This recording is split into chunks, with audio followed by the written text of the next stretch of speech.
Hello, everyone. Thanks for tuning in. Once again, you're listening to World Combat Sports. What's good? And hopefully, everyone is having a joyful week. It's Monday, and you know what it is, people. WCS back in the building. Salute to everyone that's in the live chat.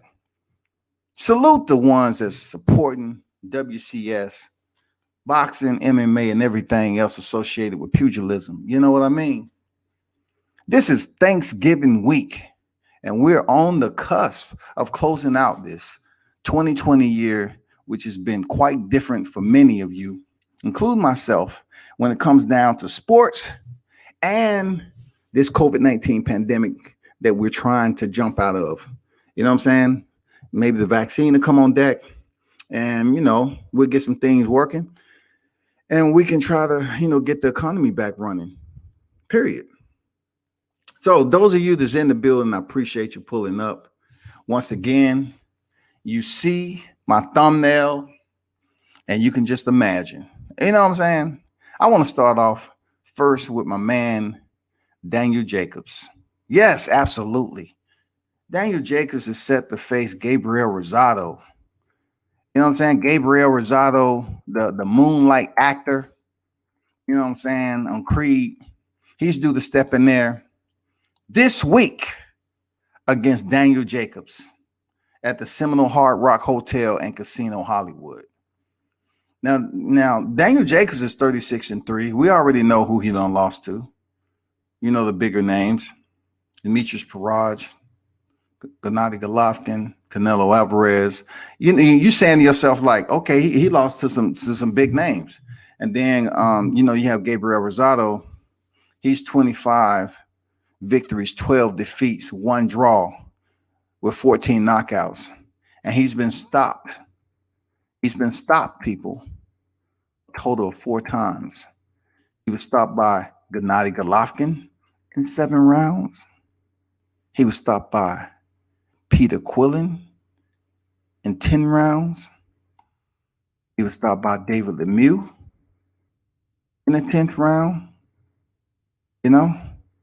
Not to forget Alfredo Angulo, the monster, especially when Rosado fought him. He was stopped in the 2nd round. Another thing that we know about Rosado is that he's a bleeder. The man has a large amount of scar tissue on his face. And then he gets into these battles, these freaking fisticuffs and everything, these head-to-head battles.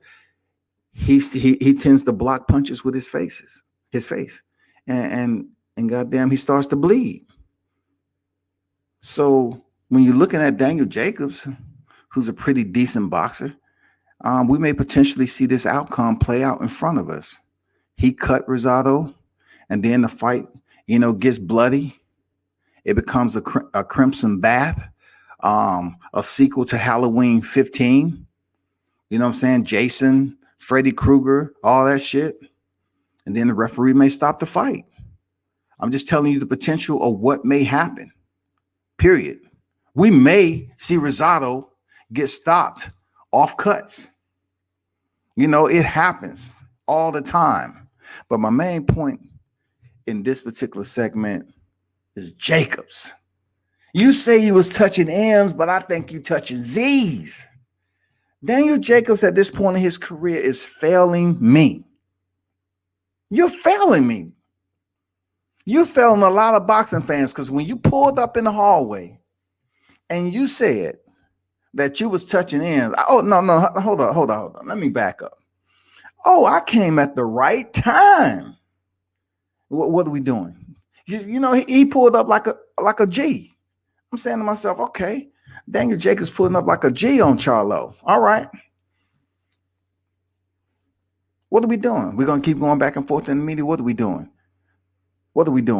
So I'm like, okay, what's up, Charlo? What you going to do? You going to give him that same energy?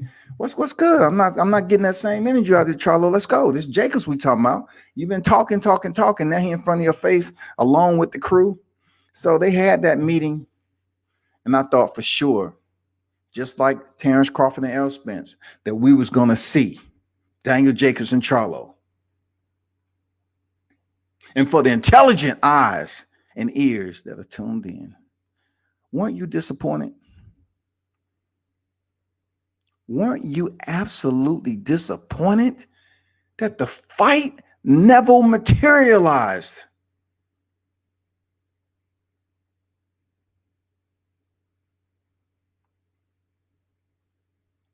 It was simply exasperating. I'm going to be honest, because I thought Daniel Jacobs, of all people, would try to force the fight, but it never happened. Nothing. Hey, get this smoke. What's good? Salute to you, my brother. Appreciate you pulling up. It never materialized. So I'm saying to myself right now, looking at some of the failures that Daniel Jacobs has been a part of, where he was supposed to shine. You know, a lot of people was thinking he was going to shine, but he didn't. Why is he taking a middleweight?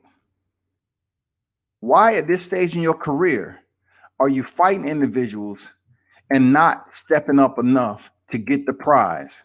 You know what I'm saying? Luis Arias, you went unanimous decision, and you stepped in there with Selecki, had an O on his record. You win via decision. You fight Sergey Derevyanchenko, knocked him down in round 1. You win a split decision. That's when you start to get a little shaky.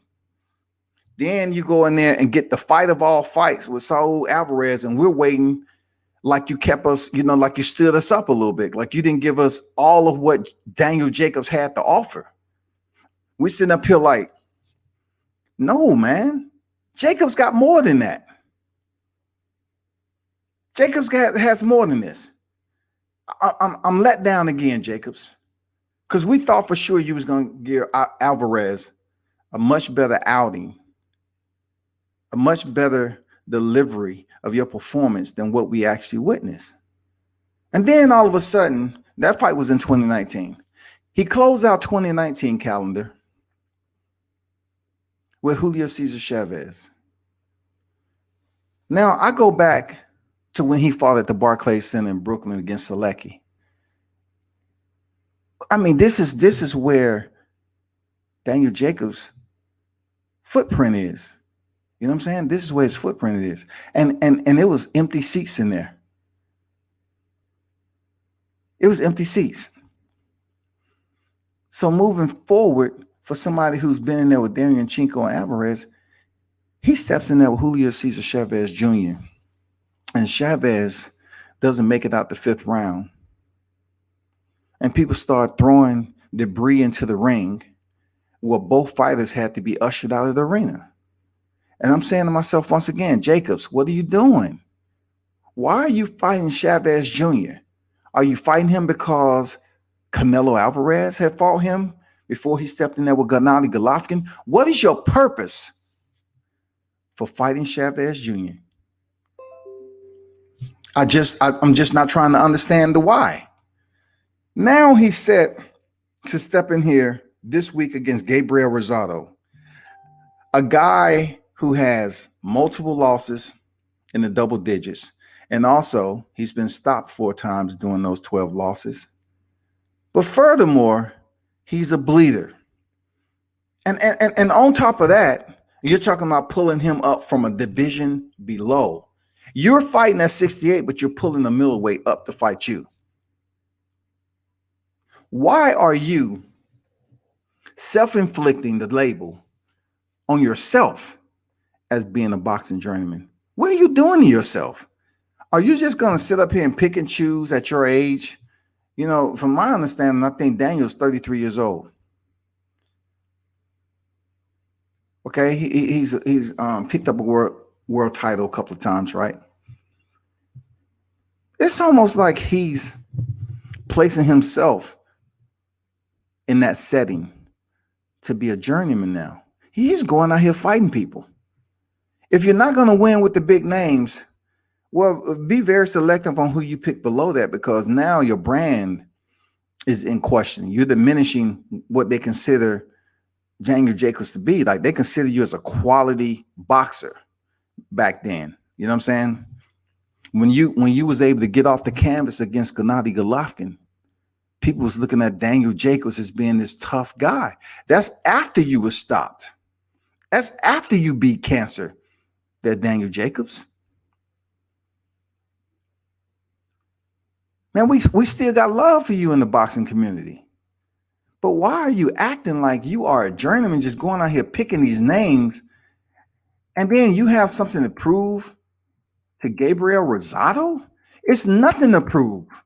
If you say you want to use him as a stepping stone for who exactly? You trying to use it for another fight against Canelo Alvarez? Because if that is the case,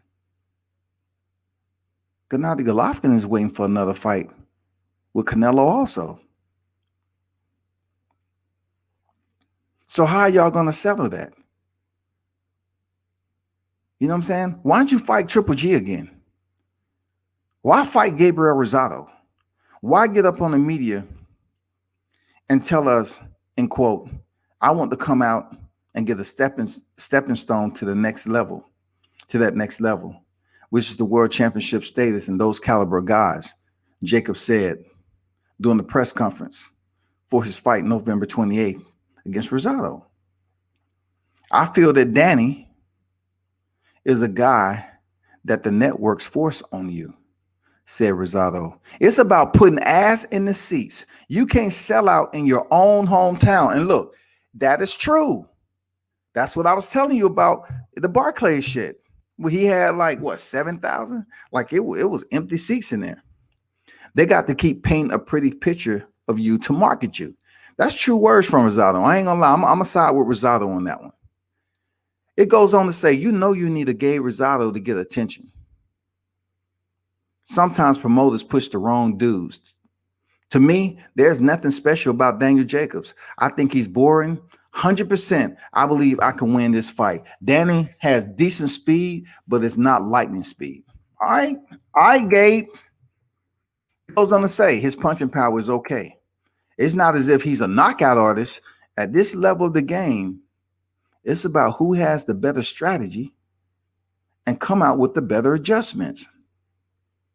It's a matter of coming with the right game plan and adjustments. I feel like I got that going into this fight, said Rosado. Jacobs might be wasting his time if he truly believed that the sanctioning bodies would be impressed with him beating a fringe middleweight contender like Jacobs. Ideally, they go through the sanctioning bodies, 3rd WBO, 5th WBA, 5th WBC, and 9th IBF. Jacobs needs to be fighting contenders from the 168-pound division, preferably one ranked in the top 10. And I agree with that. Jacobs, if he's going to, take the ladder up to the 68-pound division, okay, that means the 168-pound division, right? He should be selectively placing his finger on one of those guys up there in the top 10. I want him. I want to fight him. I want to fight him. You know what I'm saying? By choosing Rosado, Jacobs make himself look like an opportunist who is selecting flawed opposition in showcase fights. That's well said. That's well said. I mean, can you get any more lucid? That's as clear as you can possibly get. If Jacobs really wants to impress boxing fans and get pushed up the rankings, maybe he need to think about, the guy who lost his title due to missing weight, David Benavidez. What about the hard hitting, Edgar Berlanga? You want to step in there with Berlanga right now? Do Berlanga want that Jacobs smoke? I mean, that would be a name for you to shut down. Call out Edgar Berlanga. Don't call out freaking Gabriel Rosado. That would be an excellent name for you to step in there with. People knowing that Berlanga is about to step in there with Daniel Jacobs, man, that's the fight you want there, Jacobs. I mean, they will get close enough to the TV and say, you know what? I ain't going nowhere. I got to see this. I think Jacobs about to take his 4th L. Berlanga been stopping dudes in the first round. I'm definitely going to stay here for this. Oh, we got Bible study? I'll just pray from home today. Seriously. Daniel Jacobs want to come off to the people and say he wanna make Gabe eat his words and all that. We don't care if Gabriel Rosado eat his words because the man has a dozen losses, man. He's been on the grind, man. He's been in there in the wars. He's had the good with the bad. Jacobs goes on to say, I feel like he's the perfect opponent for me to display everything. Yeah, you heard me right. You heard me right. For those of you that's tuning in, listen as I read this again, right? I feel like he's the perfect opponent for me to display everything I have in my arsenal, said Jacobs. I don't feel like this is one of those fights that's going to take my career to the next level. He said, I don't feel like this is one. But yet he said, I feel like he's the perfect opponent to display everything I have in my arsenal.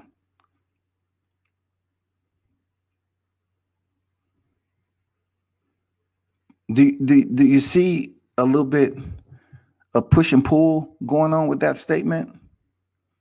You want to say he's the perfect opponent to display everything in your arsenal, but yet you don't feel like he's one of those fights that's going to take your career to the next level. Now that you have actually moved up a division, there, Daniel Jacobs, you have moved up to 168 pounds, super middleweight. Why are you picking a punching bag that bleeds just from the weigh-in? From the weigh-ins alone, you might get some blood out of Gabriel Rosado. They might have to bring up the gauze up there and dab his eyes. Because he's depleting water. He's coming in there. He's making weight. His skin might get too tight and he start to bleed. It goes on to say, I want to make him eat his words. To me, a knockout is the best scenario.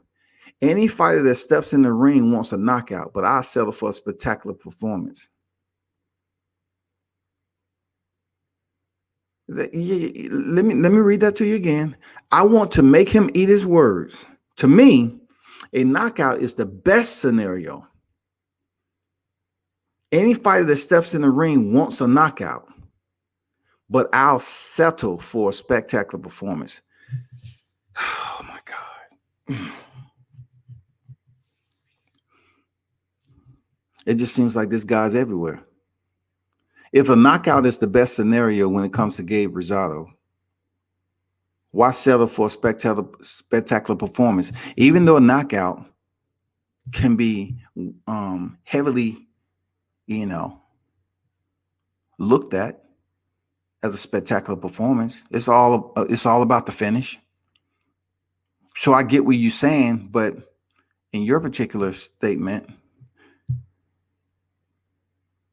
you're giving me the impression that as long as you go in there and dominate this guy, that's all that matters. He goes on to say, as long as I'm able to do what I want to do inside the ring, but I know there's a really high chance for a knockout with Gabe Rosado. He's been knocked out. He's been knocked down several times. No shit. He's far from the fastest. One thing I respect about him is his grit, and he shows it. I'm going to be ready to rock and roll, but at the same time, I got a point to prove.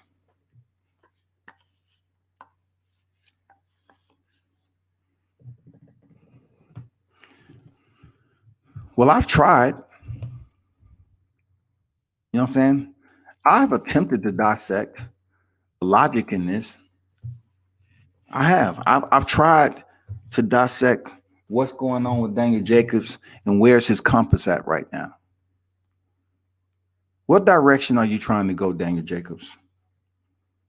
Let's try to help you with the right coordinates and guide you in this land nav. Your land navigation right now is a little bit cloudy. You're supposed to be seeking out the bigger names in boxing since you moved up to 68. That's what you're supposed to be doing. What happened to Charlo? Like you gonna wait to Charlo to move up to 68? You're gonna wait tomorrow Charlo move up? And then you're gonna try to pursue it, or you're gonna try to go up to 75?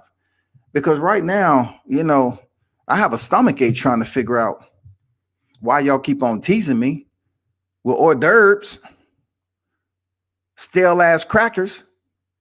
You know what I'm saying? Y'all sitting up here giving me some molded cheese and stale ass crackers. So I just nibble on that for a minute. The fight's gonna happen. Just nibble on that. Don't worry about it. Just nibble on that. Do you want something to drink? Yeah, just give me some. I'll take a glass of red wine. You know what I'm saying? That's it. Something. Well, we don't have red wine, but we have a Fanta. A Fanta. See, there y'all go again with that bullshit. I thought for sure when we was talking about M's there, Daniel Jacobs, you was gonna appease us and allow yourself to be pointed, the travel in the right direction to one of the bigger fights, especially when you say you touching M's. But we didn't think that you would be up here calling out and stepping in the ring with Rosado. Who's really looking for Gabriel Rosado with that many losses in boxing? Why Daniel Jacobs? That's the question we all need to know. If you're contending at 68, why not call out David Benavidez, Caleb Plant? I know you really want to, another one with Canelo Alvarez, but what happened to the first one? You had, the big fights, man, with Triple G and Canelo Alvarez, and you couldn't get it done. Now, granted, I salute you for not being stopped. But some people out here saying that you might be a little gun shy. And you ain't trying to get dropped anymore. But, help us out. Just help us out. I'm not going to spend too much time on it. I'm going to read off a little bit more quotes from Boxing 24. It's going to be a high volume chess match, but I feel like I have an advantage on him mentally. I'm a savage. I don't think he's got that in him as I do, Rosado said. It's self-explanatory. I don't think I have to tell you, nor do I have to sell you about the grit or the dog or the beast within, because I show you each and every time I fight, said Jacobs. I'm one of those fighters that would do whatever it takes, said Rosado. I will put my health on the line. I don't give a F. He doesn't got that in him. I do. I'm a different savage, period. And those words, mesh those words all together, in a narrative that just stings. You know what I'm saying? That right there, that closing statement by Rosado has that venom. You know what I'm saying? It gives you that sense of like, damn, that's motherfucking toxic right there. That shit's lethal. But yet you have to step through the ring. You have to step to the ropes and prove it in there with your opponent in Jacobs there, Rosado. I will admit, you are a savage. I don't think you're scared of no. You are a savage, and your face and your previous fights represent this. You're about going out on your shield, and you put anything and everything into it. I mean, you that dude, bro. But to be honest, this live ain't really about you, Rosado, in a way that I'm bigging you up. I'm really questioning the decision-making process of Daniel Jacobs. I'm really trying to analyze, the psychological process for which he chose to make this command decision that's not beneficial to his boxing career.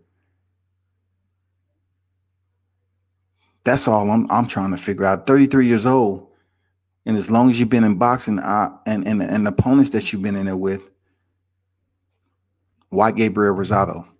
Moving on. Get This Smoke said Jacobs can at the perfect time and left at the perfect time too. Charlo was going to get that ass. Jacobs trying to get paid and go to the Hall of Fame. And you know what? I got to ask you this, Smoke. With how he picked up the titles, because I know he fought for a vacant. You know, with the amount of times he picked up a title in the same division, being that he fought at 68 before now, early in his career, has he done enough to make it to the Hall of Fame? You know, if you want to just zoom in on his record and look at the bigger names for which he stepped through the ropes and lost to, is Daniel Jacobs a Hall of Fame fighter? You got to take a little bit more from the fact that he went in there and stopped Peter Quillen. You can't put Sergio Mora in there because he fought him twice. Like, who on his record we look at outside of the Canelos and the Triple G's and the Demetrius Parage, who puts him in the Hall of Fame? You know what I'm saying? I mean, that's my big question mark for Daniel Jacobs, especially when he's out here looking for Gabriel Rosado. I find it quite annoying, to be honest with you. I really want to see him fight Jamal Charlo. And that kind of bleeds over to what I said yesterday. We have a lot going on in 47 and 54 that's transparent to a lot of people. Because you have two individuals in Jermell Charlo and Errol Spence who are on a mission to unify the division. Now, we all know Jermell Charlo is going to make that happen before Errol Spence. But if indeed they're able to accomplish the mission, that means Errol Spence will be moving up to 54, Jermell Charlo 60, and Jamal Charlo to 68. The huge dilemma is, when will it happen? Because Jamal Charlo is not unifying the 160-pound division. I don't see it happening. So for him, a two-division champion, he's going to have to move up to another division once his brother Jermell Charlo decides to move up to 60. Because I don't think they're going to compete in the same division again. I don't think that's something they want the fans to see. And they already said they're not going to fight each other. So I'm saying this. What's the timeline on the projected horoscope for us to see Daniel Jacobs potentially fighting Jamal Charlo so we can get that hallway revisit? We can get that hallway revisit. Like, that's what we want to see. We want the M's. We want all the energy that you gave when you pulled up. D-Ray in the building. What's good? WCS in the chat. You sending out links. D-Ray, have you ever been on the chat before? I don't know if I've ever seen you up on the chat before, man. You know, but you're more than welcome. Anybody, you know, who chooses to get on here. But I'm going to digress from Daniel Jacobs and Gabriel Rosado. I'm going to digress from that. All right. I want to talk about Terrence Crawford and Mr. Bob Arum. If you look at my thumbnail, of course, you know, I had to be a little bit theatrical and I had to send that meteorite inbound. And goddamn it, if they don't feel the heat from that meteorite, I don't know what to tell them. But looking back on Terrence Crawford and Kell Brook, this was a night that Terrence Crawford, in my opinion, he shined like a diamond, right? A diamond out of Omaha, Nebraska. He did what he's supposed to do. He went in there and stopped Kell Brook in shorter fashion than Errol Spence. A lot of people was talking about, oh man, that's a common opponent. Him and Errol Spence is stepped in there with Kell Brook. So he finished Kell Brook in shorter fashion. But then Bob Arum, in the midst of the Andrew Maloney and Joshua Franco, it's mayhem and chaos because some bullshit ass motherfucking headbutt that caused Andrew Maloney not to pick up his strap.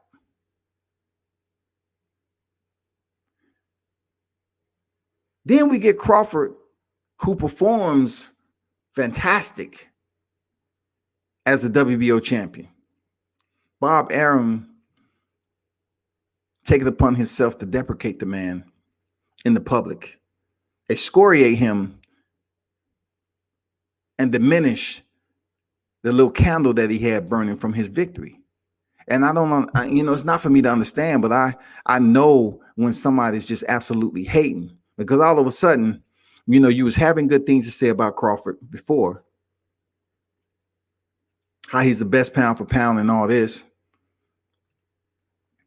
He's top pound for pound, but yet you find out he's potentially leaving top rank, and you want to drag in that canopy. You know what I'm saying? You want to drag in that dark, defamatory canopy and start raining down insults and talking about you lost so much money on Crawford that you could have purchased a house in Beverly Hills. So if that's the case, let the man out the contract then. If you're trying to put insinuations that Bomac, who is Brian McIntyre, the trainer of Crawford, if you're trying to insinuate that they leaked information out of details internal to the contract, that his freaking contract with Top Rank expires October 27th of 2021. Why are you so mad about it if you saying you no longer want to promote him? If you don't want to promote Terrence Crawford anymore, just release him.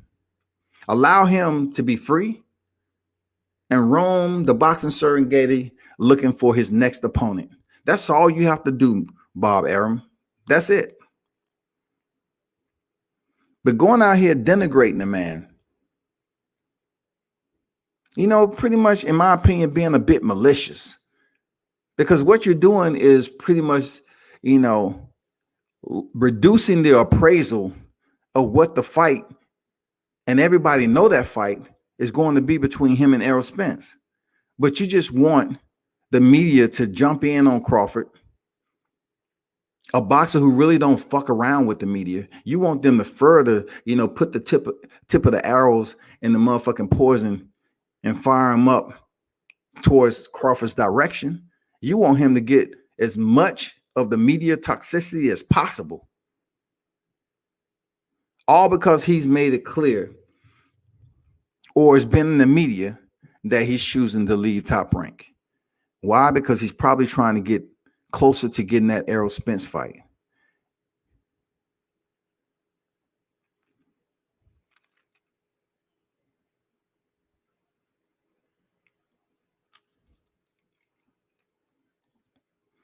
And to me, this is how I look at it. We all know that fight is going to be big. But as I talk about Crawford, I got to talk about Errol Spence. I know a lot of people out here are enamored, and some of you live vicariously through Errol Spence. I get it. I mean, people do that all the time. They live vicariously through their favorite fighter, and how dare you say anything about their favorite fighter? But Errol Spence, I have to question.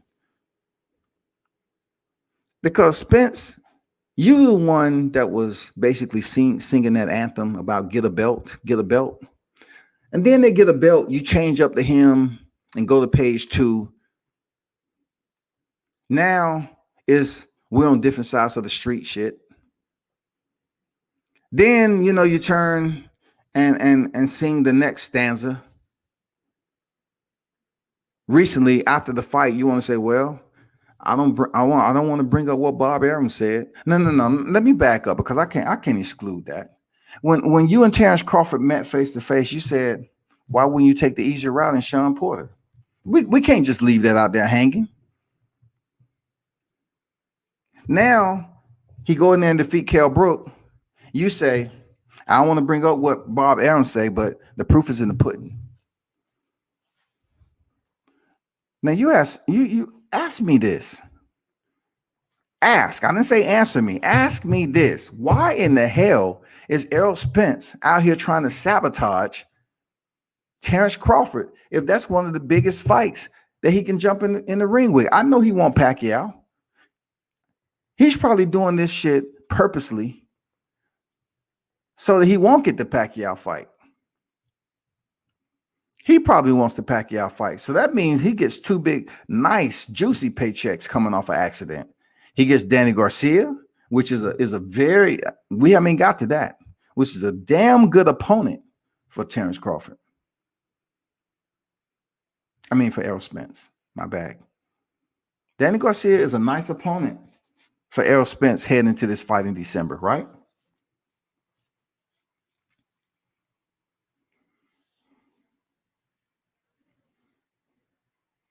Damn good opponent. So this safe that he beats Danny Garcia, and the Filipino nation is out there waiting.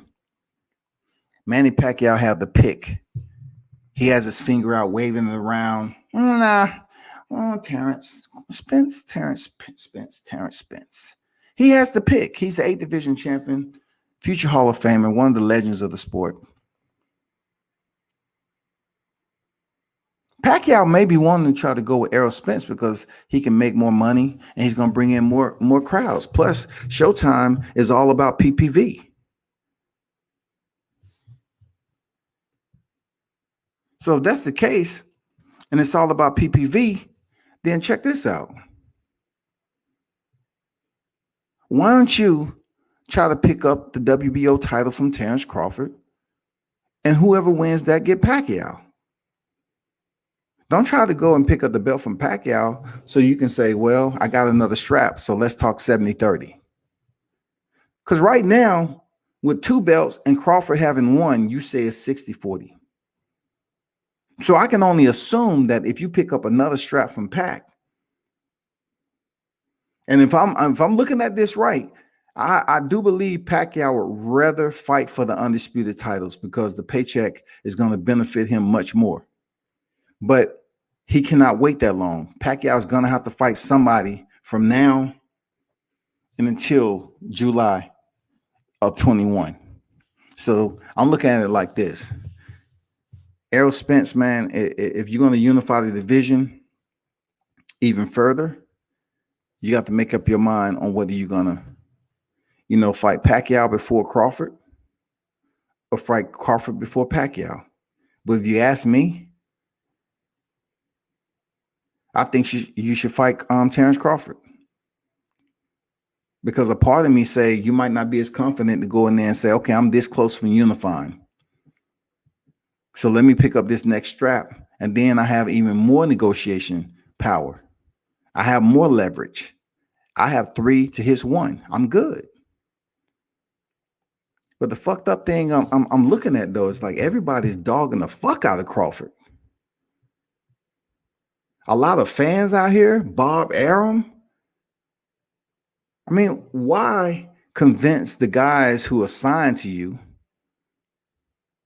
And you have some black fighters that's coming up on Top Rank. Why convince them that, okay, you're going to be a nice person, it's all good while we're signed and we're going in there winning and all that. But time it gets to a point where we're about to relocate, it gets nasty. You know what I'm saying? You start to mollify their worth. You know what I'm saying? You start to try to speak down on them. You start trying to betray the message. You go on these different platforms and trying to betray the message as if that particular boxer is very close to being useless in the sport when it comes to big fights. And that's fucked up to do. It's fucked up to get that impression that Terrence Crawford is not a marketable fighter. Now, we all know that Terrence Crawford needs to basically market himself a little bit more too. He needs to be a lot more. You know what I'm saying? He needs to do a whole lot more to market himself. And I give him that culpability. I say, Crawford, you should have did a lot more to market yourself in the sport of boxing. So when a fight like this presents itself, they're trying to give you enough energy as if they're trying to come your way than Pacquiao. You know what I'm saying? They're trying to say, no, we're gonna fight Crawford because, man, he's gonna bring the fans. But that's not the case. That's the opposite. And it's unfortunate too. It's very unfortunate. because the age Crawford is at right now, 3 division champion, undisputed. He needs to have an easier shift in gears as he's trying to, gas forward on out the sport. He's on the back end of his career in his 30s. So he want to make sure every stop is worth it. But when you got Bob Arum excoriating him in the media, speaking loosely as if he's not a top contender, you're talking about a fighter that's on the top pound for pound list.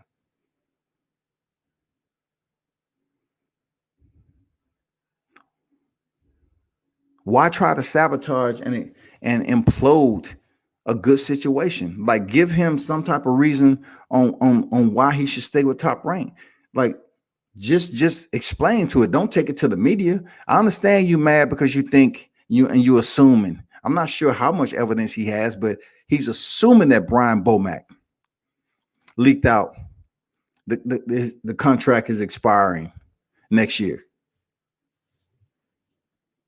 And I'm gonna be honest, that would be the perfect time for Errol Spence and Terrence Crawford bout. That would be the perfect time near the year's end. That would be perfect time right there. Perfect. Real talk. That would be perfect. In between time, is Terrence Crawford, will he be able to somehow win over the likes of Manny Pacquiao to get that fight?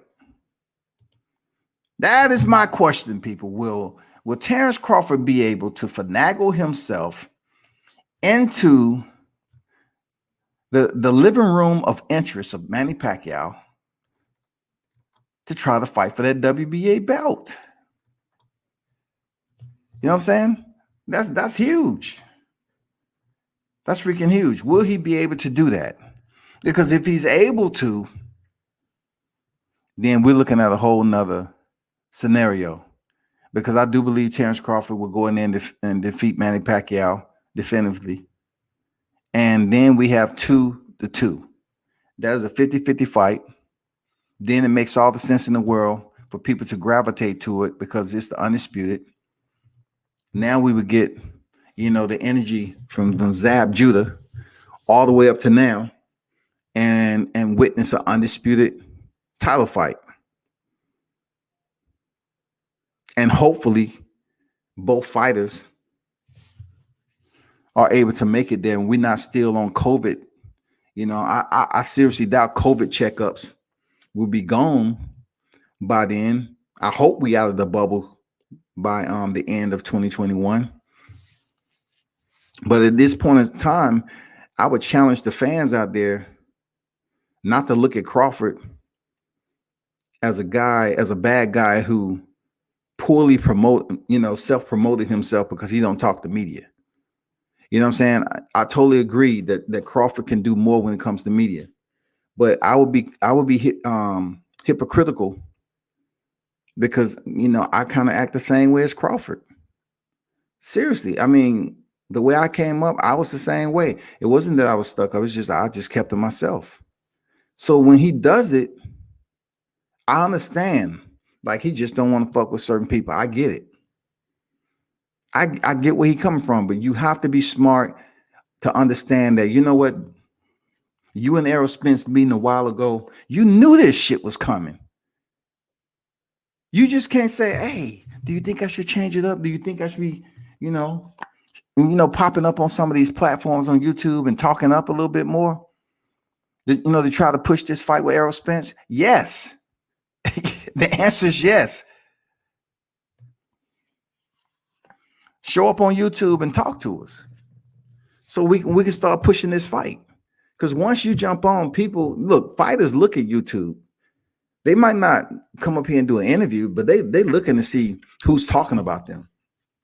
Some fighters have teams that would definitely tell them, hey, check this video out right here. Especially if it has pretty good amount of views on it, they say, hey, check this video out.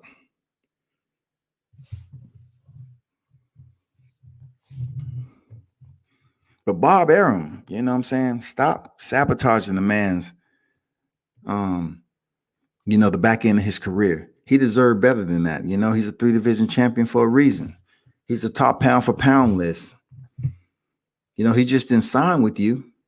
And I'm pretty sure you totally understand that his contract was nearing the last semester, and potentially the curtains was closing on him being with Top Rank. You pretty much understand that, Arum. You've been in the game long time.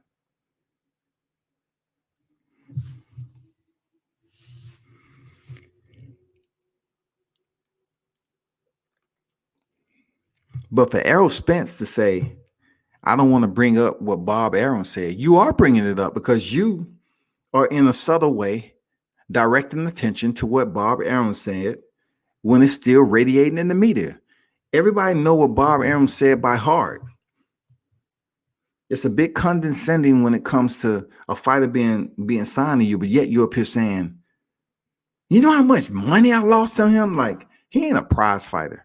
You're basically trying to say, Clarence, you ain't a prize fighter. You don't bring any butts to the seats. You ain't doing shit for me. You're doing just enough. You ain't doing nothing but being a body that's signed to my promotion. He just recently went on BoxingScene, Bob Arum, right?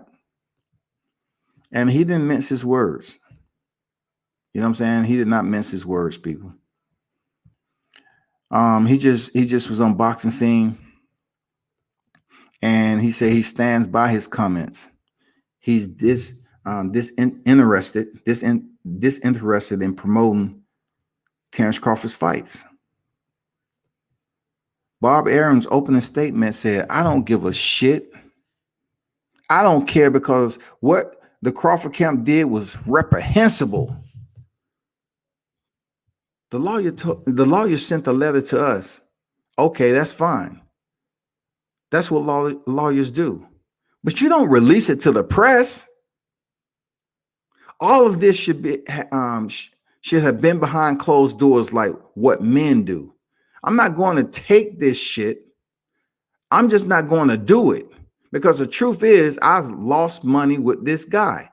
And that's funny that Bob Arum would say something about behind closed doors when he immediately allowed his words to resonate in the media. You immediately sent that gas out there. You said, you know how much money I lost, so much money on this guy, I could buy a home in Beverly Hills. That's what you said out to the media. So to turn around and say, like men do, it's a bit fuzzy to me. It's a bit comedic, because you're acting like it's a double standard here.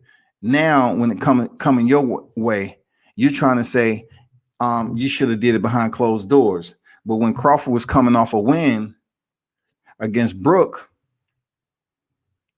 you diminished that by saying what you said.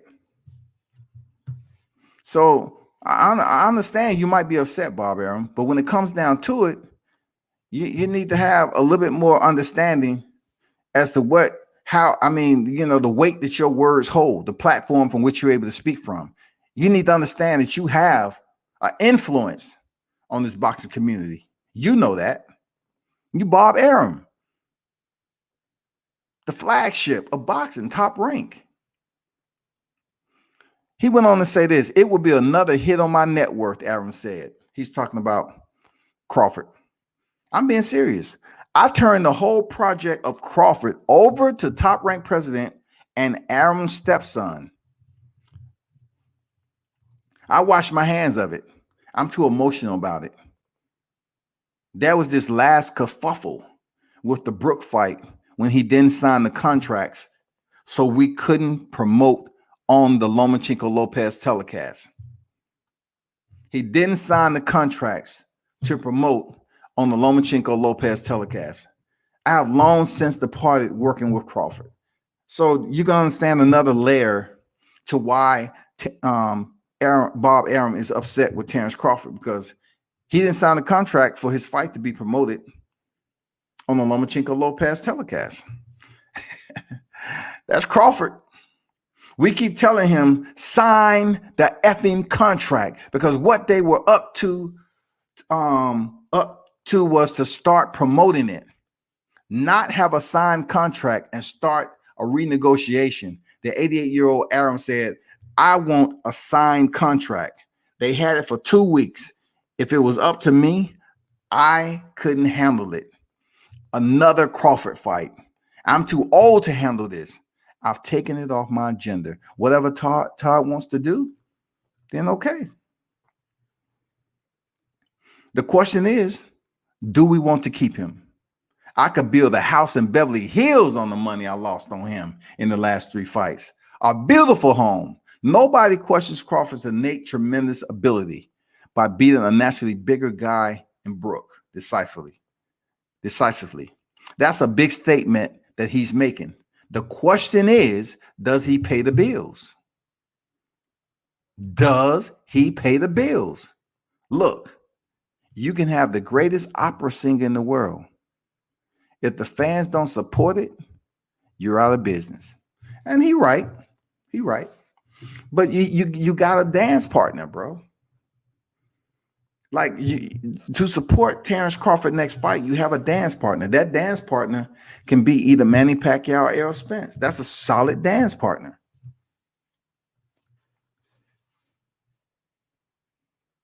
That shit's solid.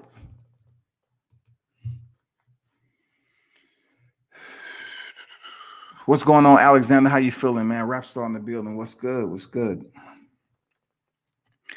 That's what we're looking at, people.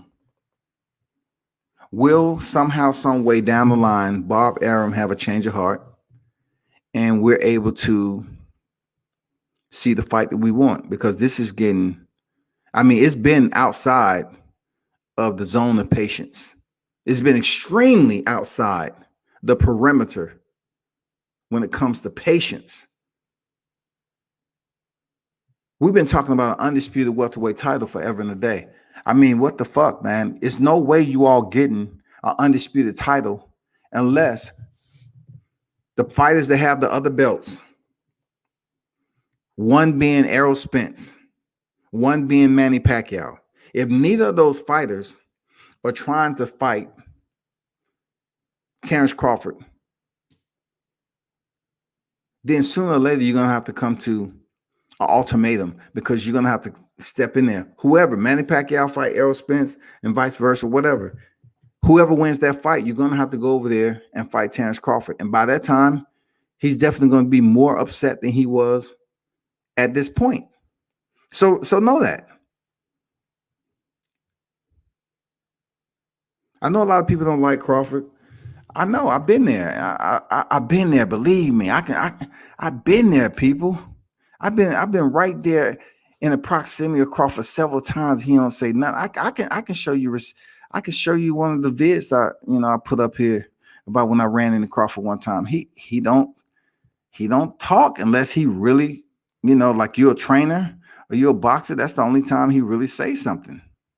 And as a man, I say, okay, cool. I mean, but as a media, I'm like, nah, I would rather you say something, Crawford. You know what I'm saying? But perfect example, this vid right in the elevator. Me and Crawford stay on the same floor. I seen him previously. He didn't say nothing. There go Lopez Sr. What's going on, Mr. Lopez? Just got up, bro. Ain't nothing popping. Ain't nothing popping. What's going on? But I'm good. Ready, champ? Yeah, the champ is ready. I just said, was Crawford ready? He just looked at me like I was an alien. Look, once again, I'm not gonna sit up here and whine and bicker about why he don't speak to media. He ended up giving me an interview months later in another area. I appreciate it. I don't have anything bad to say about it. But when it comes down to promoting yourself, then that's when it deals with, you being a family man, and that's when it'll affect, the bag. That's when it affects the bank account. And Crawford needs to really take that in consideration. And Errol Spence, He need to stop making excuses.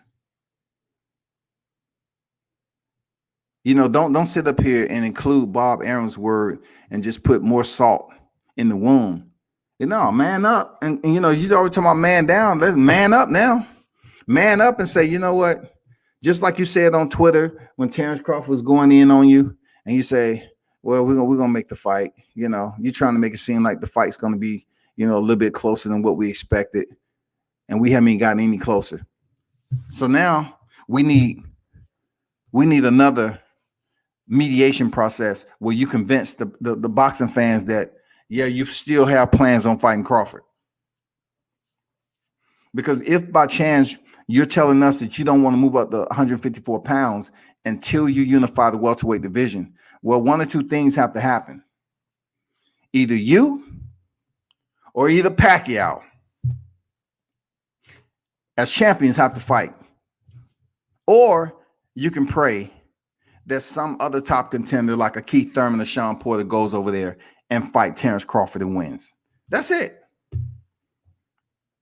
That's it.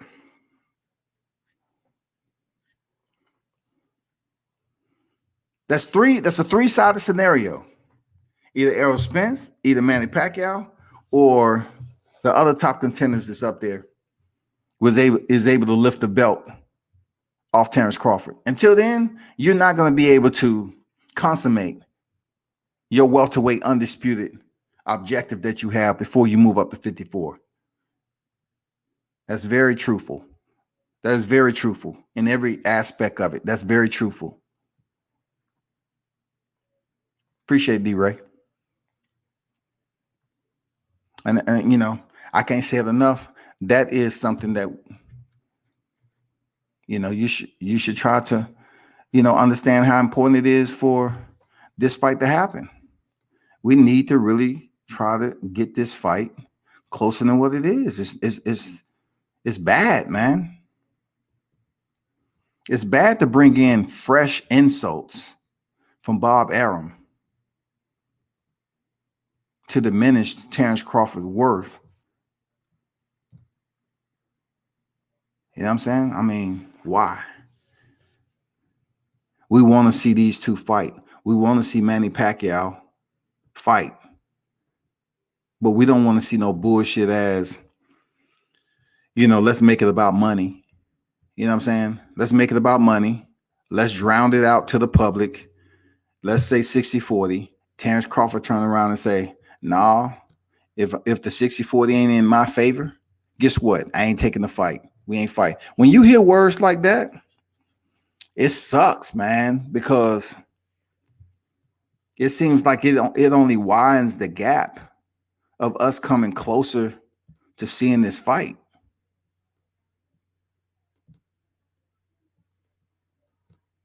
You know what I'm saying? That's what it seems like to me. Like when you make a statement like that, if the 60-40 is not in my benefit and not in my favor, we ain't fighting. And we know the way Errol Spence is talking right now, him and Derrick James don't seem like they even anywhere close to making any compromise with Terrence Crawford. They don't seem like they're willing to compromise with any, like, budge at all to give 50-50 split. And if it don't happen, it's bullshit, bro. Man, you got two unified champions in your stable. I didn't hear about this shit going on with Jamel Charlo. You know, even when he's stepping there with Teixeira, it's going to be an easy go. So why make one of the more popular matchups that people want to see? Why make it so difficult? There's no reason for it. So what we need to do is keep pushing for this fight with Spence Crawford, and hopefully in 21. You know, granted, we're speaking after the fact. You know what I'm saying? That he's able to go ahead and defeat Danny Garcia. Because I can tell you what, if Danny Garcia defeats Errol Spence, there's going to be a rematch in there somewhere. Like, they ain't going off to the sunset and say, you know what, it's time to hang him up. If Danny Garcia defeats Errol Spence, I'm pretty sure they're going to try to run it back and get another bag. That'll be a 2-for-1, just like goddamn Floyd Mayweather, Marcos Maidana. They get you with a 2-for-1.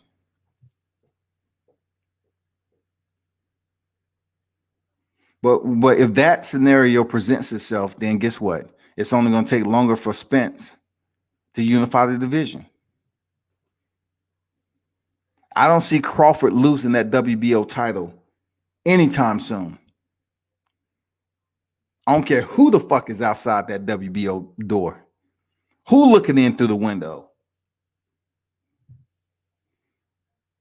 I don't care who's waiting at the end of the walkway. I don't see it.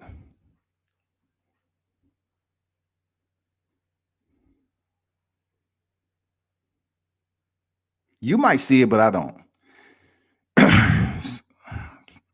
So I'm gonna leave that be, man. You know, Bob Arum, he could do much better instead of sabotaging. You know, like I put in there the thumbnail, man. The meteorite is inbound. This shit is just unfucking believable. It don't make any sense to me. It really don't. It don't make any sense for Bob Arum and Errol Spence to fuck up. You know what I'm saying? To just fuck up this whole entire energy that we was re-engaging. We was getting the damn incinerators firing up. You know, we was boiling up the temperatures. We was getting it back right to bring in that heat. And then Errol want to come back out and say, I don't want to mention and say, well, you know, but Bob said, but the proof is in the pudding. The proof is in the pudding. A 3-division champion. The proof is in the pudding, right, Errol? You better hope to God you unify this welterweight division. Because you're trying to move up on the pound for pound list too. You better hope and pray to your supreme being that you unify this division. Because if you move up to 54 any less than having all the titles, people are going to look at it like, you did all that talking and you never fought Crawford. Why? I wanted 60-40. I believe I needed 60-40. I believe I deserved 60-40. And, you know, he ain't fought nobody up at welterweight. But, okay, let's just say that's, let's say that's true for a point. But you can't deny that he beat Kell Brook in shorter fashion than you did. And you can't deny the fact that he is one of the top pound for pound fighters in your division that you are chasing. You're not chasing Alexander Usyk. You're chasing Terrence Crawford, who's now 3rd on the pound. And then I believe ESPN has him number 1. That's who you're chasing. You're chasing pound for pound solidification. You're chasing greatness. And you're chasing the opportune time to leave the welterweight division and proceed to the super welterweight division. That's what you want to do, Errol. So in the process, you're trying to make that happen, man. Just be a little bit more helpful. Assistance. You know, assistance is needed from you. Start paying attention after this fight with Danny Garcia to say, you know what? Hey, Terrence, why don't we try to meet up, you know, in a public place again, you know, like 20 times like Manny Pacquiao did with Floyd Mayweather when people was thinking they was about to step in the ring again. Let's show up in public together and try to build this fight up because it's time. But if you go in here and win against Danny Garcia and you disappear and act like you don't have nothing to say because you're trying to get a fight with whoever, Manny Pacquiao, whatever, it's fucked up. Then now you're forced to come see Crawford as the last stand. And once you do make that last stand there, Errol Spence, it may not be as easy because Terrence Crawford by that time is going to be entirely on a whole nother mood than what he was before. I can only believe that Terrence Crawford feels absolutely a certain way. He feels some type of way. He feels agitated. He feels like, you know, he's probably not getting the respect that he deserved.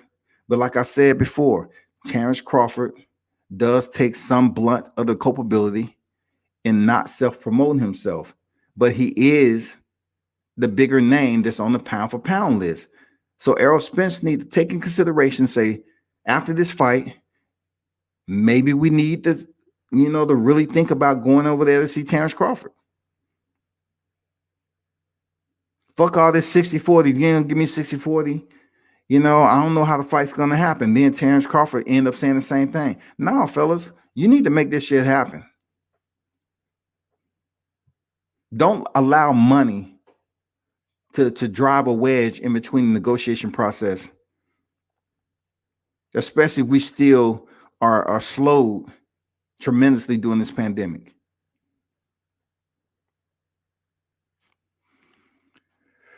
Oh my God.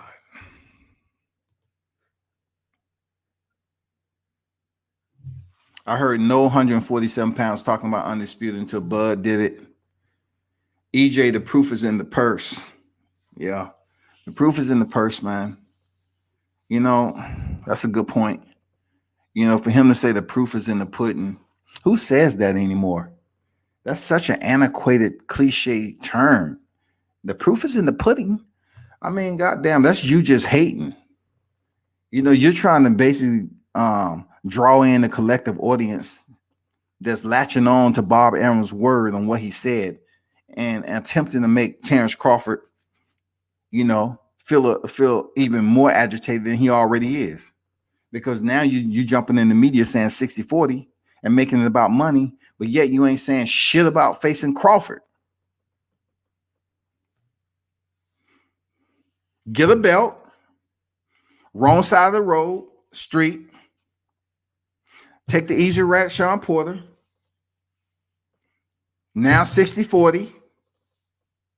You want to be the A side so bad. I mean, Spence, do you really want the fight? You say you want to be undisputed and then move up to 54. So now that you have the closeness, it's right there, man. This shit is imminent for you, Errol Spence. You have to release and jettison the excuses. You have to do away with that shit. Throw them in the recycle bin and delete that shit permanently. Once you step out the ring, if you're victorious against Danny Garcia, guess what? You need to go up here and somehow, some way, go on IG, go on YouTube, something. And we need to see a conversation with you trying to actually encourage this fight with Terrence Crawford. It's time. But if I know Spence enough, I think he's going to start to say, yeah, I'm looking forward to fighting Pacquiao next. Another easy touch. I did Sean Porter. So now I'm going for the older guy, 42 years old. Now I'm going for freaking Manny Pacquiao. Plus, they'll look good on my resume, too. So I'm going for Manny Pacquiao.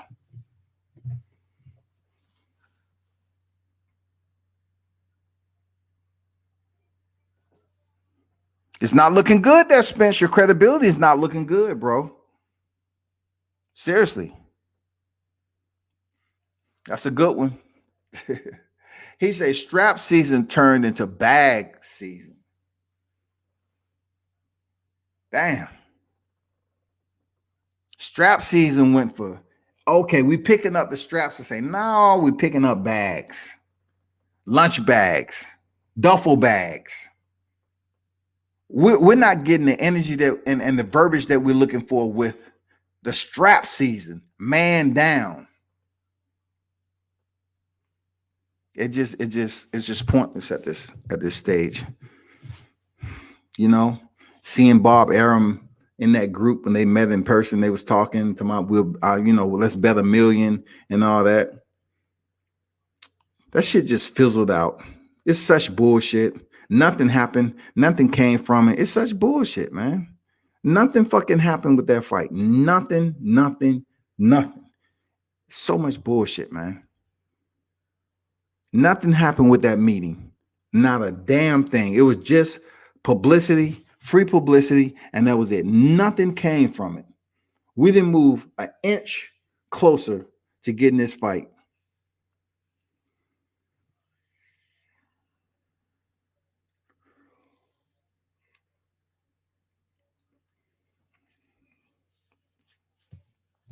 And you know what? It sucks.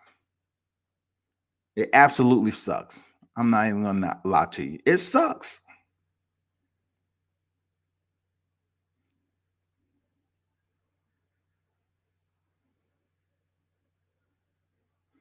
That takes me back. We all brothers, man. We are brothers, man. Yeah, we are brothers. And if you know anything about brothers now, we don't always agree.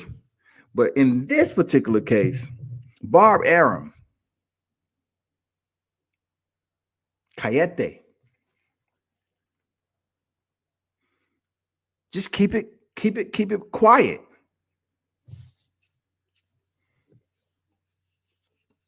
The information is already out there about the contract. We already know what's going on.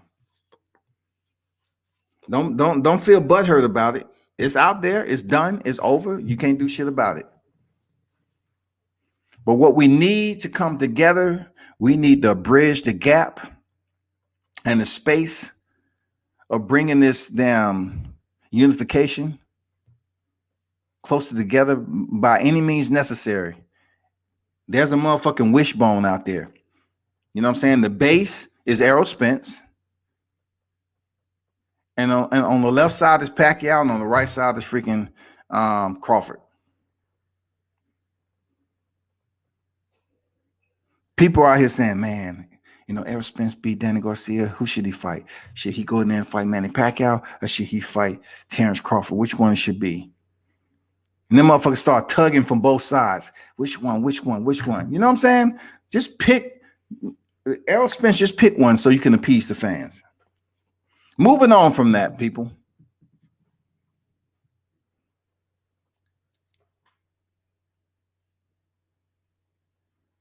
Dillian Whyte. You know, Dillian Whyte is set to roll back in there with Alexander Povetkin. Not he was stopped with a brutal knockout, a brutish knockout, right? And he's due to step back in there in the early part of 21. Now, one important factor is Dillian Whyte just released a statement that Deontay Wilder, in order for him to get a fight, now this Dillian Whyte being Dillian Whyte now, Deontay Wilder has to dance to his tune. Now this is Dillian Whyte that has not been able to be the WBC world champion. Fuck the franchise. He haven't even picked up the belt that Wilder had. Now Fury has it. He fucks that up by being knocked out by Alexander Povetkin. So he just recently came out with this deal, like he was telling us that he has to dance to my tune. So when people say he has to dance to my tune, that means they're gonna do some intentional, they're gonna be a bit facetious when it comes to the negotiation process. And Dillian's gonna try to go in there, have not even came close to being a world champion. He's gonna go in there and try to make it difficult with negotiations. And just because Deontay Wilder has one loss to his resume, I don't think going in there against Dillian Whyte, he should take any less pay from somebody who has suffered a brutal 2 losses. AJ knocked your ass out, and Alexander Povetkin, the old man. Yeah, the old man. I got to put the old man in there because Dillian Whyte was up here saying, oh, Luis Ortiz, he's old. He's a grandpa. But yet you go in there with the fighter like Povetkin, who's just about the same age as Pacquiao, and he stops you after you dropped him twice. And you're talking about he has to dance to my own tune. You full of shit, man. That's why people, when it comes down to Dillian Whyte, a lot of people don't even shake their head anymore. They just turn their head the opposite way. If they hear Dillian Whyte on the left side, they turn to the right. If they hear it on the right, they turn to the left. It's just like slipping punches, people. But you're slipping the name of Dillian Whyte. You say, no, not Dillian. damn it. Why are they even talking about him? Seriously, that's what people think. Why is he the talking point right now? What is he doing? Is he awake yet? The last memory I had of Dillian White, he was on the bottom rope. And they was about to send that man back in there 3 months after he was starched like that. They don't care about him, for real. But anyway, back to his coward comments all the time. Back to him saying he's going to dance to my tune. Why? Because you feel like you never got the shot? People, I'm going to tell you like this. If Deontay Wilder steps in there with Dillian White, he finished Dillian White. He finished him. Deontay Wilder finishes him in no more than 2 rounds. No more than 2 rounds, people. I'm going to call it. Deontay Wilder goes no more than 2 rounds with Dillian White. You know why? Because Dillian White, he will be so eager for them to ring the bell to start the fight. He's going to do exactly what he always said he was going to do. He said people are scared to rush in there against Deontay Wilder. But I am. I'm going to rush in there and I'm going to give it everything I got. So what you're telling me is you're going to go in there and put it all on the line in the first half of the first round. And you're not even worried about his power. So in that facet, Dillian White said, if I get chinned, I get chinned. This is Dillian White. He said, if I get chinned, then I get chinned.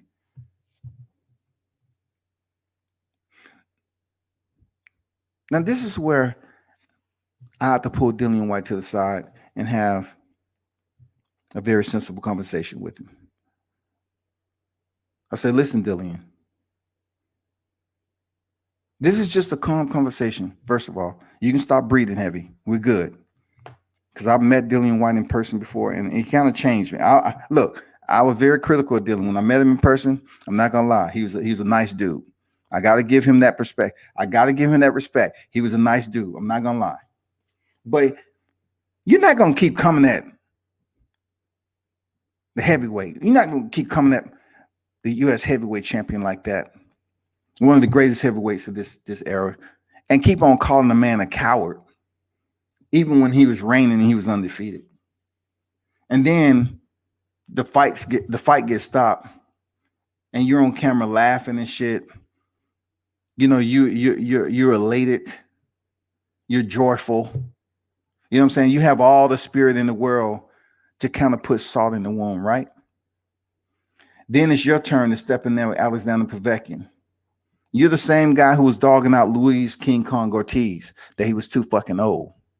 And you go in there and get starched the fuck up by a guy who's just as old as Luis Ortiz. And now, if you get the opportunity in 21 to face Deontay Wilder, if you use that same mentality, if that is your overlay, to go in there and put it all on the line and say, if you get chinned, you get chinned. Then I'm like, my bet is on Deontay Wilder. Yeah, I'm gonna put about 8 bands on that. Yeah, put about 8 bands on that. Yeah, because he's saying he's just going straight up in there, and he's gonna put everything on the line, empty the damn the cachet. And if he gets knocked the fuck out, he's okay with it, because he's basically saying other people are scared to go in there and do that. But Dillian White, he's going to come out the gate. That'll be the worst decision you ever made in boxing, believing that you can just run on the inside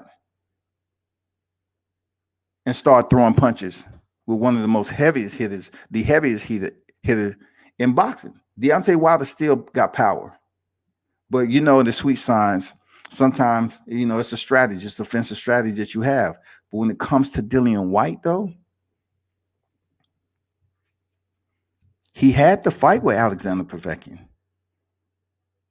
He blew it. And then immediately when he came to his conscious state, he's requesting Eddie Hearns for a rematch. But why did you have a relapse? Before we get to the rematch, explain to the people why you had a relapse. If you have a problem with staying focused in some of your biggest fights, how do you believe you're ever going to be champion? Because I just don't see it happening. Like you have champions that's coming. You have future champions on the hunt right now. They just waiting for their shot. And you keep on going in there fucking up, you're going to be one of those guys that's been around longer than them. But the only belt you was able to get was like a damn interim title.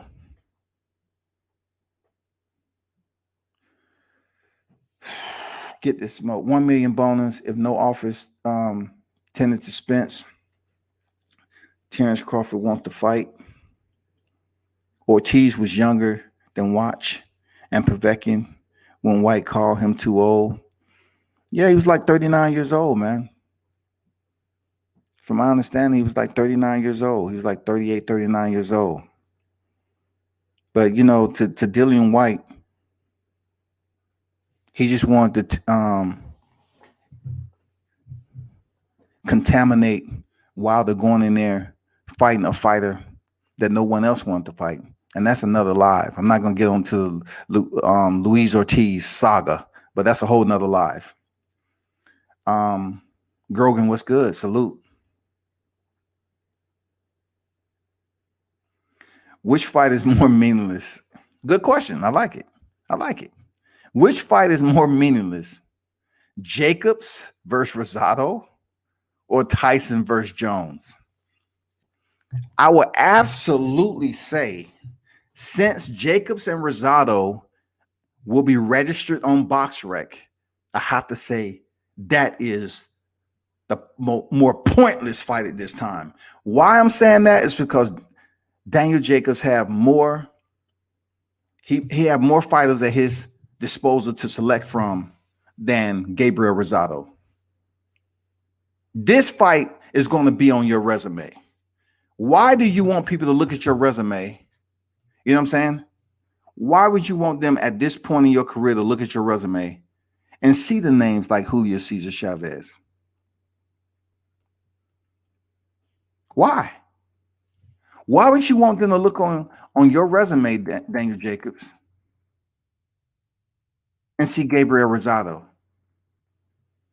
After you just came off a loss of Saul Canelo Alvarez, after you won a title from Sergey Derevyanchenko,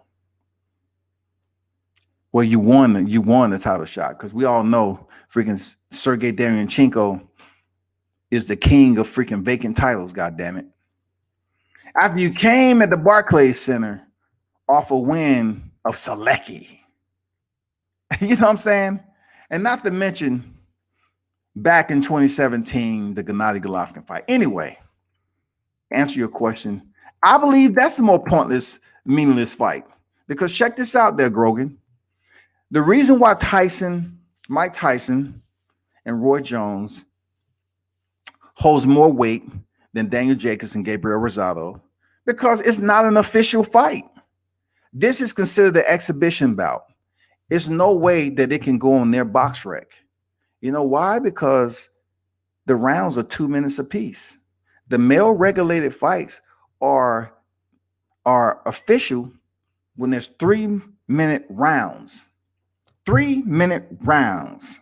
You know what I'm saying? They're fighting 2-minute rounds. They're using 12-ounce gloves. You know what I'm saying?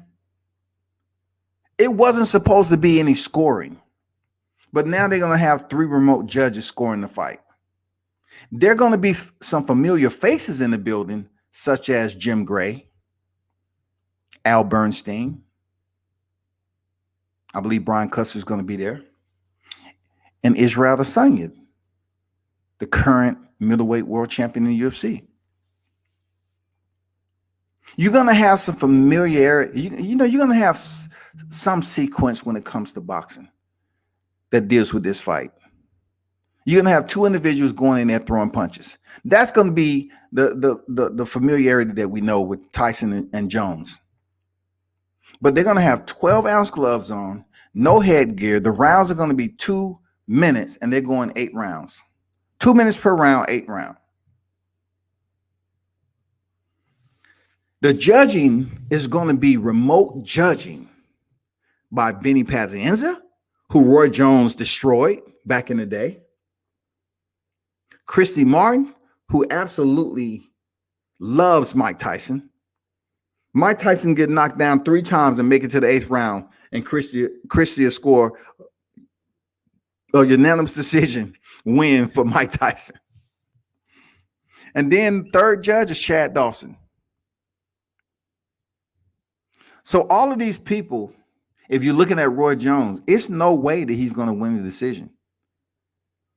And initially, when they brought this fight on deck, they say, well, this is an exhibition bout and it's going to be no winners. Okay, so what are they fighting for?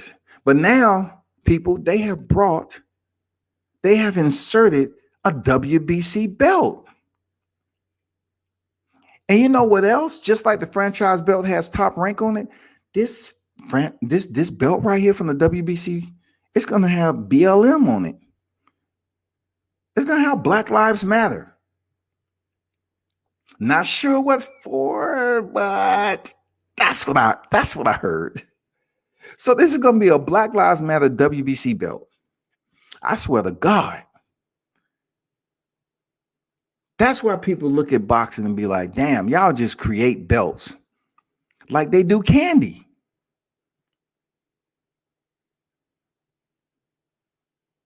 We got the Cinco de Mayo WBC strap.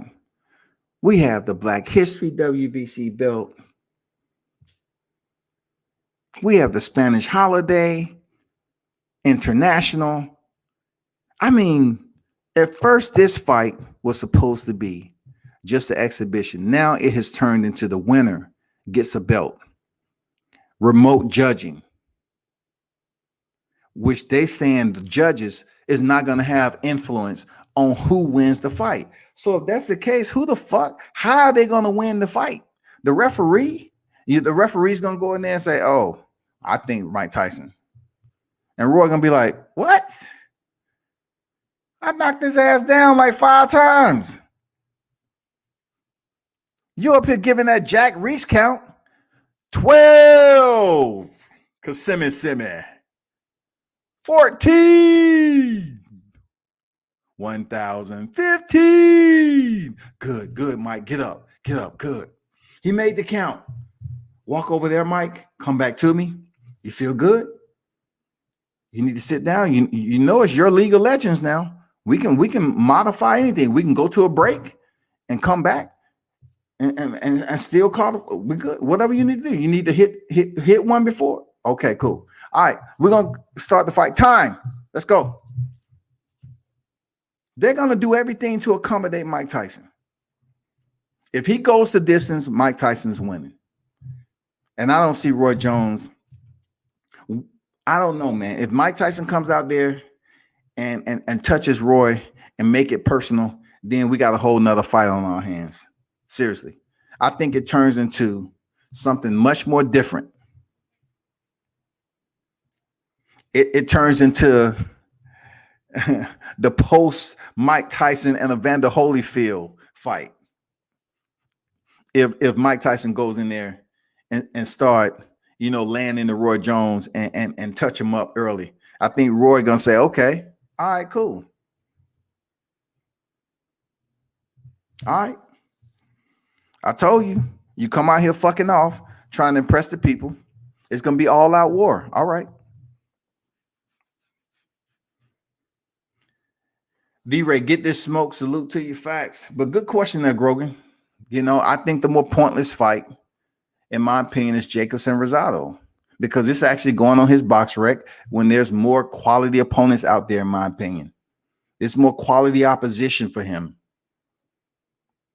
And he's choosing a guy who has a dozen losses. Like the big question mark holds ground on his own. Why? Why Daniel Jacobs? Why are you going to say you want Gabriel Rosado to eat your words? We don't care if he eats your words or not. If you miss a left hand with Rosado, he's going to bleed just from the wind hitting his face. If y'all touch gloves after the referee's instructions, you might see blood start to drip from his eyes. Seriously. The cut you seen on Badu Jack when he was fighting Marcus Brown, the 12-6 cut that was bleeding all over everybody, and the amount of blood that he let, there's still probably in the arena drops of blood, Badu Jack's blood all over the place. Gabriel Rosado will give you the same amount of DNA. No ifs, ands, or buts about it. Easy. He has a lot of scar tissue, man. And, I think, with Jacobs, he's going to try to go in there early, cut him up so he can start bleeding. So potentially the referee can stop the fight so he can feel good about himself. This is almost like, just like Jacob said, it's a step-up fight, but it's almost like a fix. Like, this is a soft touch. Why go in here and fight this guy? It's just irritating. He's almost like self-enforcing himself to be a journeyman right now. Like, he's up here picking guys that's below the standard that we pretty much approve. Like, we disapprove of this shit. We look at Daniel Jacobs on a higher level. Once you step in there with Canelo Alvarez and Gennady Golovkin, and even Sergey Derevyanchenko, we don't expect to see you in the ring with a Julio Cesar Chavez and Gabriel Rosado, unless you freaking 37 years old, 38, and you done slowed down tremendously, coming off 2 losses. You know what I'm saying? I mean, that's not the case with Daniel Jacobs. So why now? Why not Charlo? You touching M's. Go send a search and rescue out for Charlo.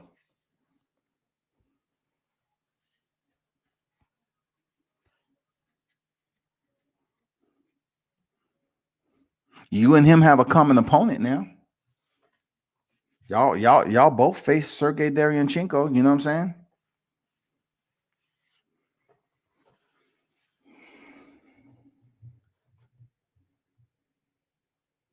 But I appreciate everybody for stopping through. Grogan, D-Ray, Get This Smoke. You know what I'm saying? Everyone else who tuned in. I will be back on a little bit later, but I will dip off. Just want to touch bases on this topic when it comes to boxing. I didn't really go as in detail about the fight like I wanted to with Dillian Whyte, because when I speak of Dillian Whyte, it can be long-winded and it can be abrasive. I just feel that Dillian Whyte does have talent, but I don't think he's, he used or exhausts every bit of his intellect when thinking about the hurt business the way it's supposed to. Like, I know he's a boxer in the heavyweight division, and Dillian Whyte is a big dude. I know he don't look that way on TV, but Dillian Whyte is a big dude.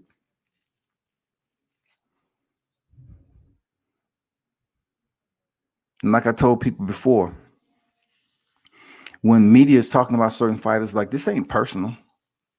But I'm just saying, if you're going to have the mentality to finally step in there with a fighter that you despise, you don't have nothing good to say ever. You say he's a coward. Every time you open your mouth, you say he's a coward. Then you can't have that mentality just to run out the gate, guns are blazing, and you're not even looking where you're aiming. And you pretty much understand, if you're firing the shots, you're gonna get some in return. And then your answer is say, if I get chin, I get chin. That's not smart. You know what I'm saying? That's not smart at all.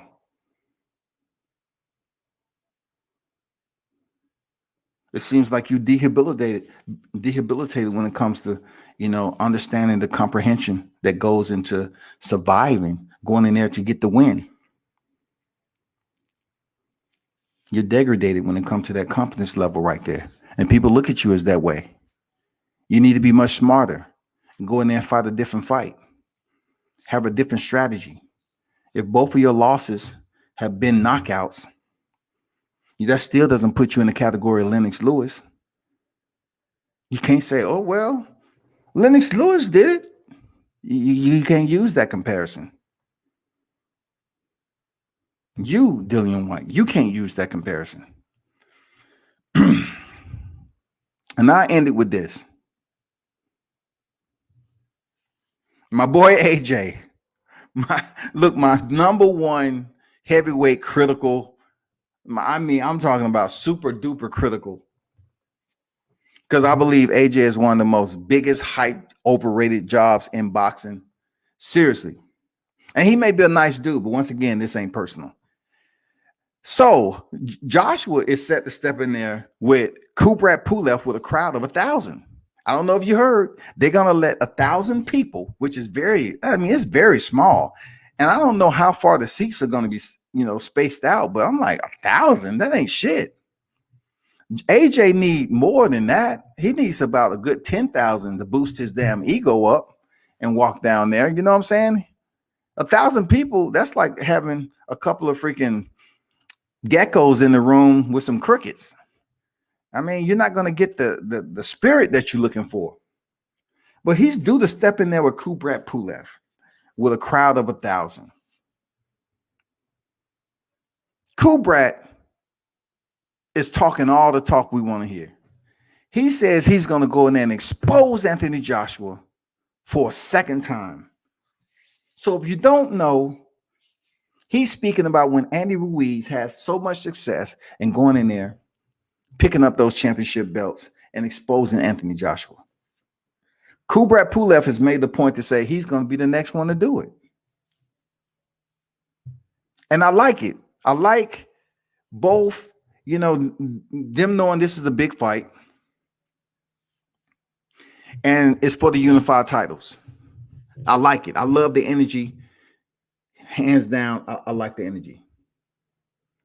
But what Kubrat Pulev needs to understand that Joshua, he has went in there and had success early on in his career with some of the names that's floating around the heavyweight division right now.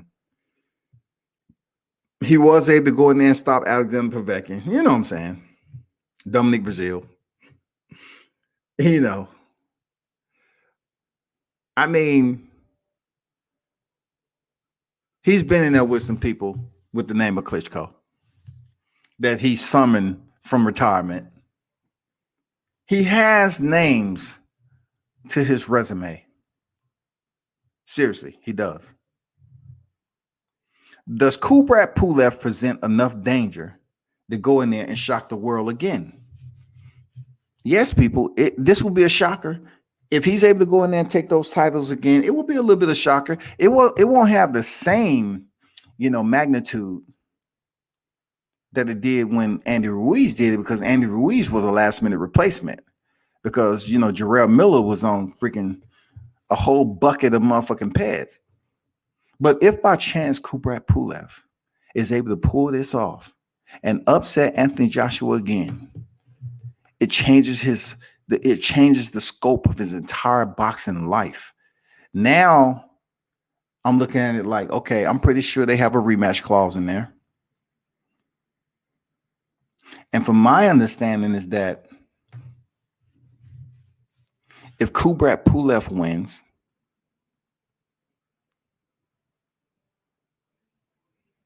I believe there's a rematch clause in there. I believe there's a rematch clause. If Kubrat Pulev wins, I believe there's a rematch clause.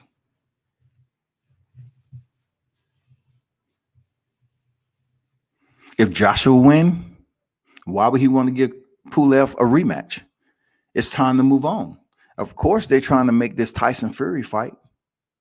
But we all know, as a recent detail, we all understand that when it comes down to hearing all the mumbo jumbo in the media and them saying, hey, we just agreed Tyson Fury will face Anthony Joshua twice in 2021. Not so fast, people. Not so fast. As I was telling you all, it's a contract for a reason. It don't matter if the extension expired. It's called litigation. And from what we all understand, and that both of these individuals in court, I want you to understand 3 bullet points right here.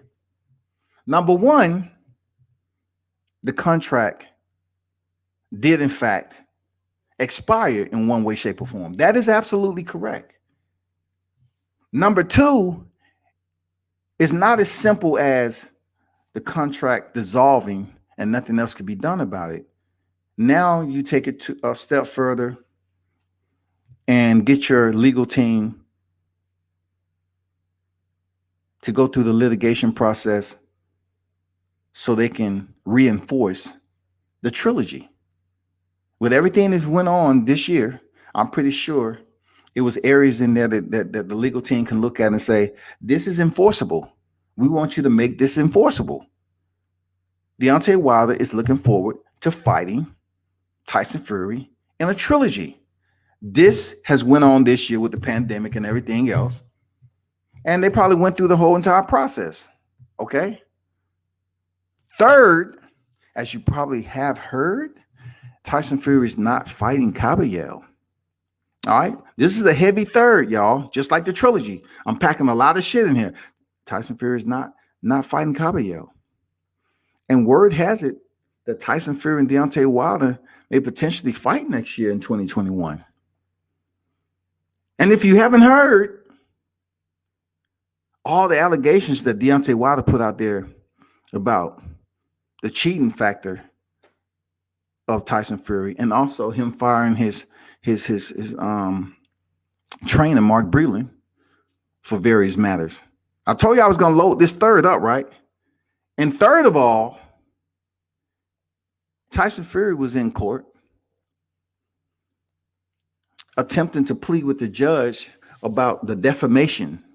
Now, Tyson Fury is trying to plead to the judge why they're going in there to get this contract enforced for a future fight. He's trying to basically complain that his name has been defamed out here, but still it didn't do anything for his case because the first half of it has been approved in favor of Deontay Wilder. So third of all, I tell everybody, if these allegations are indeed false, you have the accessibility of legal resources to take it to the court. Deontay Wilder has been hearing and reading this particular threats from people all over. You know, people who are quite disturbed and making all these allegations, you know, and they're talking negative, you know, talking down and coming up with all these freaking obscenities to describe the former champ, right? If indeed him saying about the glove gate, all the cheating, the egg weight, you know what I'm saying? All this shit about the tainted water with Mark Breland. Why isn't a lawsuit? Why isn't it an active lawsuit from Tyson Fury? If Tyson Fury feels that it's defamation for the glove gate and Deontay Wilder says he has evidence, why hasn't it came to the surface like a motherfucking brand new rubber ducky?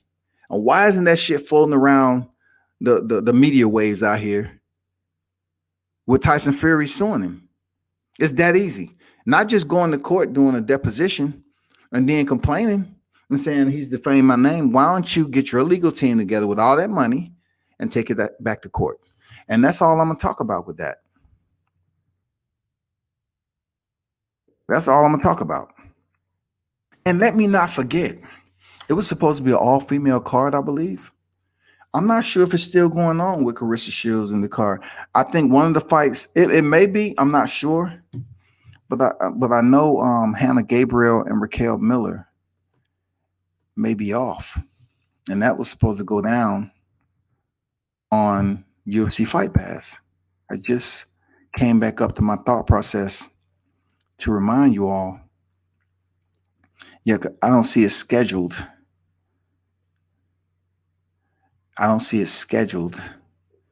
on BoxRec. Yeah, but Hannah Gabriel is going to step in there with Kell Miller. You know what I'm saying? She's 20-2 and 1, 11 knockouts.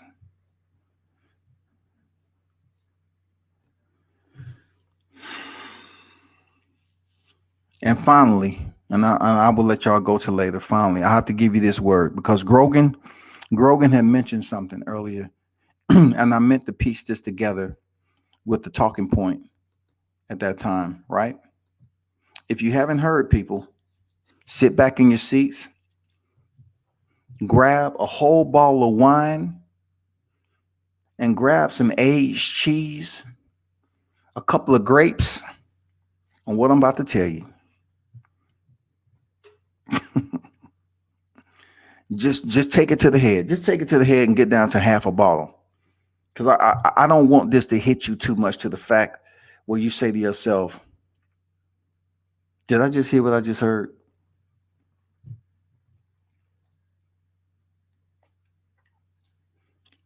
And this is two-sided. And I try to tell people this shit is just not as simple as it seems. From what I hear, George Foreman is thinking about coming back to boxing. Big George. He may be thinking about coming back to boxing. You absolutely heard it from here. Big George is about to reappear.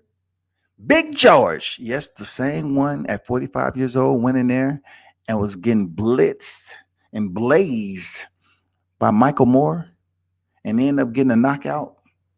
The same George Foreman who fought 5 men in one night because he could not handle, psychologically, he was fragmented, debilitated. He went in there and made a spectacle of himself fighting 5 men in one night because he wanted to show the world that he was indeed the baddest man. He wanted to do 5 men. It turned into a spectacle.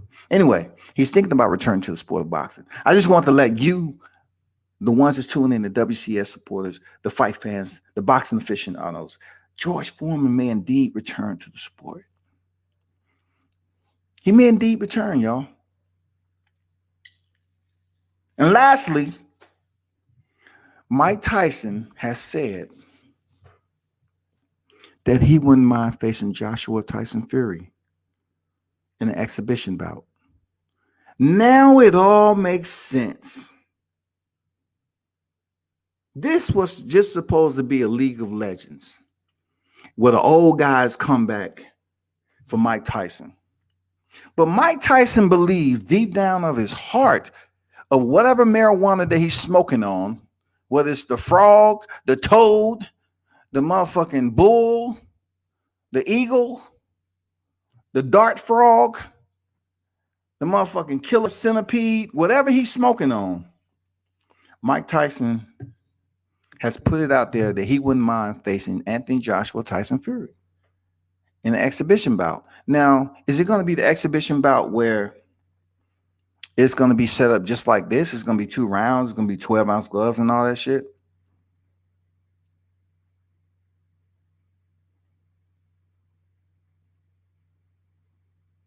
I don't think Mike Tyson understands what his 2 last fights, the last 2 fights of his.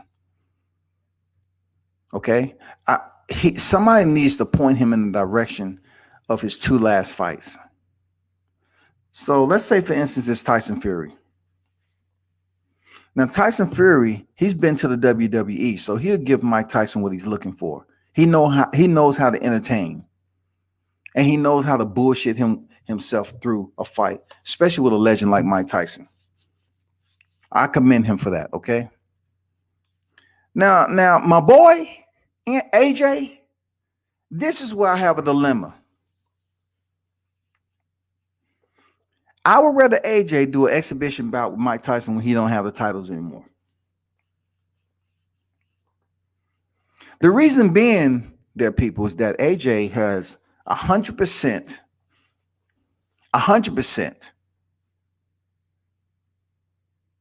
101% chance of getting knocked the fuck out by Mike Tyson in the exhibition bout.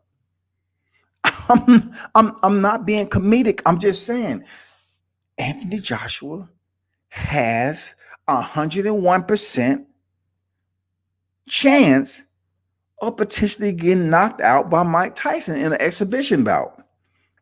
He has that type of softness. When you pack confetti into a small area, and even if you add the plaster of Paris, it's not going to help Anthony Joshua. I think he may walk in there, and if he's able to get off first, he may stun Mike Tyson. But I'm telling you, Tyson Fury has the ring IQ, and you know, he has the wit about him to move around accordingly and make it interesting and entertaining. He does that because if you look at his previous fights, he can be boring as hell. But for Anthony Joshua, you know, Anthony Joshua may come in here and say, you know, I'm going to hear about Mike Tyson. I've seen all the pictures out there. So shit, I was at 235. I think I'm going to come in at 250, you know, bulk up and shit so I can take over so they can look at me. That's the mentality I get from Anthony Joshua. You know what I'm saying? Like the weight he was at when he fought Carlos Takam. He was like 254. Dude was huge. No cardio. Be very careful, Eddie Hearn, about trying to get Tyson to be a part and share the ring with Anthony Joshua. Because, goddamn it, Mike Tyson may have flashbacks of Trevor Bervick, Frank Bruno. Goddamn it, he might throw the hook to the body up top. Down goes AJ. Down goes AJ. Will he get up? 6, 7,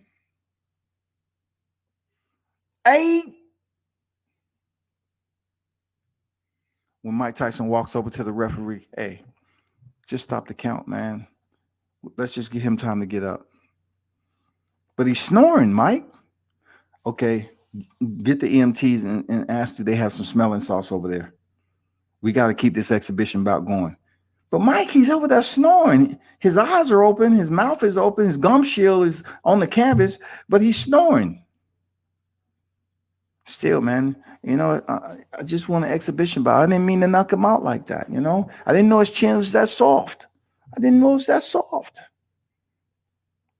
Bear with me. I didn't know his chin was that soft. Bear with me. Forgive me.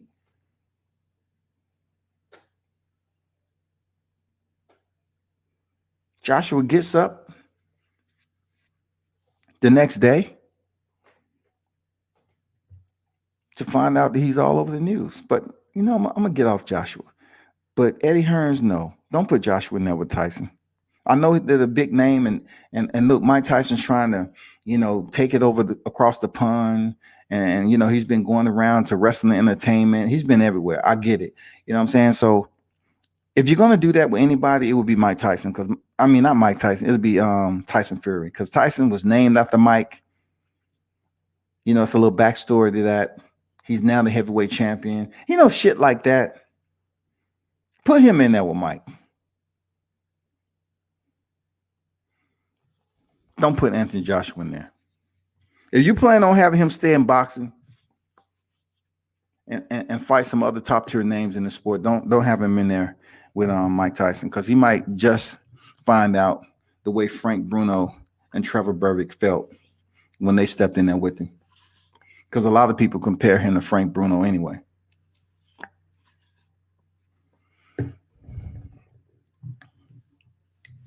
Yeah, Big George, man. Big George is trying to come back, man. The fight's not happening. 245, the fight's not happening.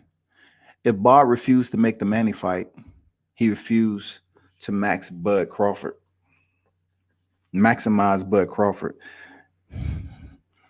You know what Bob Arum was saying, that they need a live gate to make that fight. Primarily because of what Manny Pacquiao is worth. They need a live gate to make that fight happen. They need a live gate. Facts. Simple.